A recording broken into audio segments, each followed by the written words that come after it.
us. Woo, woo. Woo.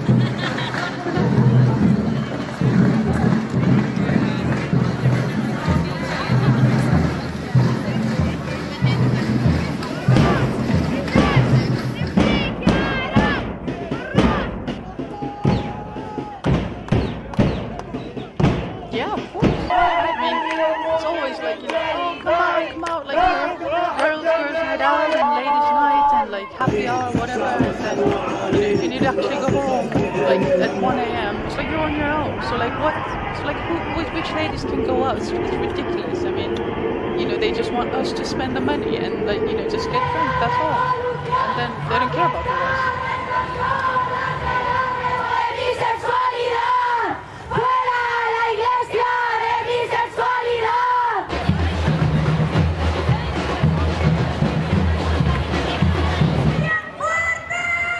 I remember when I was turning about 30, I was feeling a sense of relief in some ways because I was like, oh, I'm actually getting out of the target demographic of the kind of, those horrible serial killers and whatever, like, psychopath rapists and all that. It was like, and so I felt the sense of, I felt like relief, but then also like, I shouldn't have to feel this. This is ridiculous. And it's only that I feel safe. It didn't actually make it safe for me. It's just I felt safer. It doesn't mean anything,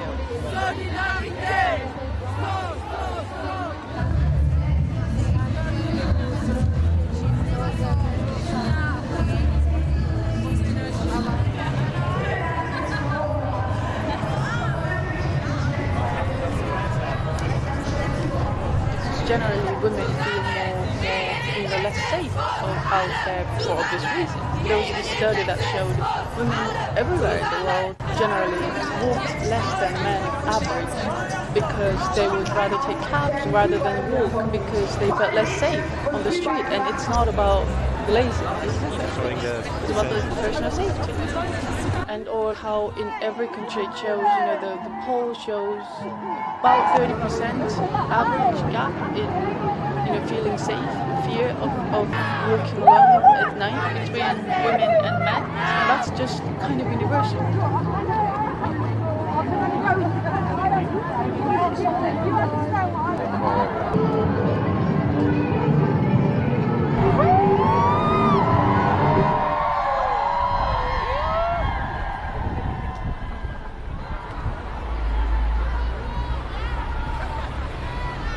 So you heard of the case of Kitty Genovese, I don't know how you say it, Genovese. Yeah, this American woman from 1964, I think, in Queens, New York. It's also kind of famous because of her incident led to a term being coined called the bystander effect.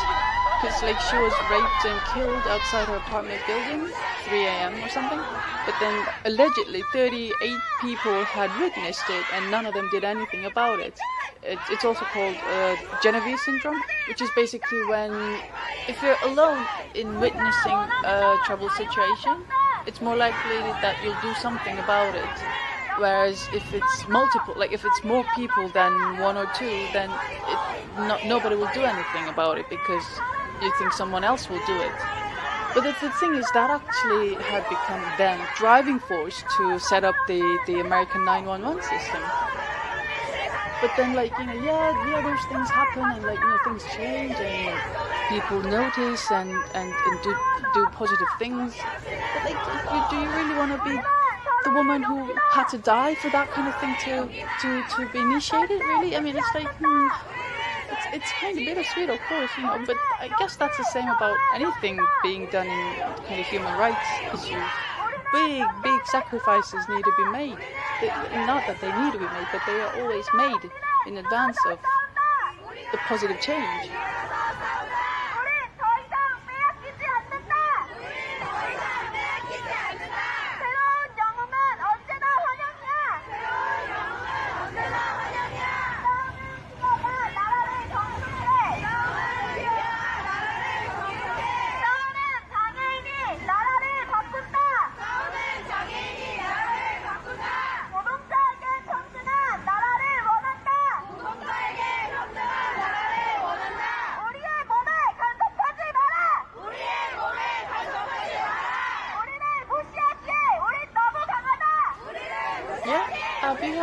this poem called Poem About My Rights by June Jordan.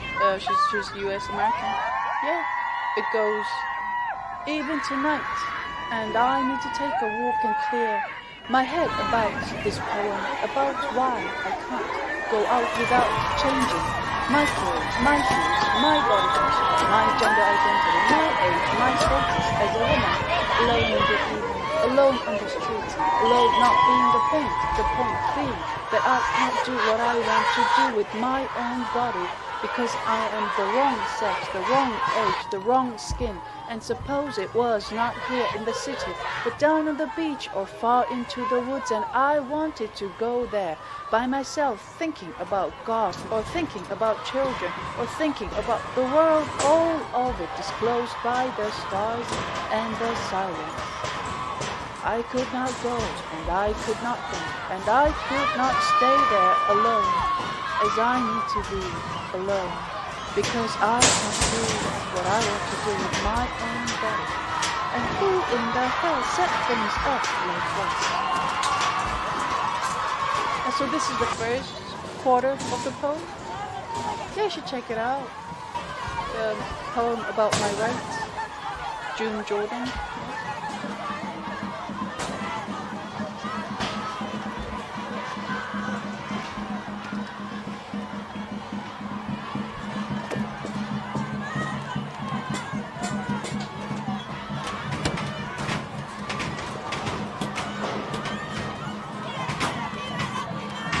Yeah, I mean, it's always the same. I mean, how, like, you know, don't go out at night. How's that a solution? I mean, you know, and then, you know, avoid the certain kind of places, and avoid the, you know, this and that. Like, how is this? It's obviously not working, and it shouldn't have to really work. I mean, I saw things like, you know, in London they've started this campaign called Night Charter or something. But it's like very theoretical, and things need to be done that can actually have effect. You know, I read this article in the Guardian that was illustrating a few different cities in the world, where they were taking different approaches. Like in Kenya, there was this self-defense course for girls, which sounds ridiculous, but then also it involved serious education of boys. So actually boys had intervened in sexual assault or that kind of threatening situations. So yeah, that's like very good, isn't it? And the other thing, I actually really like the Barcelona example. I mean, I don't know like how widely it is really implemented, but urban planning does include considering the safety of women. Well, and in this case, I guess men as well, because there's like making the cities safer in terms of opening up spaces and surveying of the street lamps, and that's actually taking the burden off the potential victims. It's like it's not about making certain people act in a different way. It's about creating a safer environment. It's not something that can just come by. It's something that you work on, and to work on, to even think about working on that, you need to be considerate and like sensitive to these issues. Yeah, and that's just an example of why there need to be more women working in different fields, in more influential positions. You know, in a way, just we have to do it ourselves. That's what we can do. Like nobody will do anything for anybody else. Always, like, you know.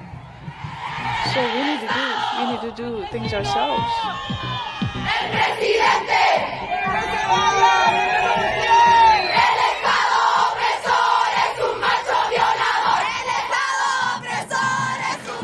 Violador.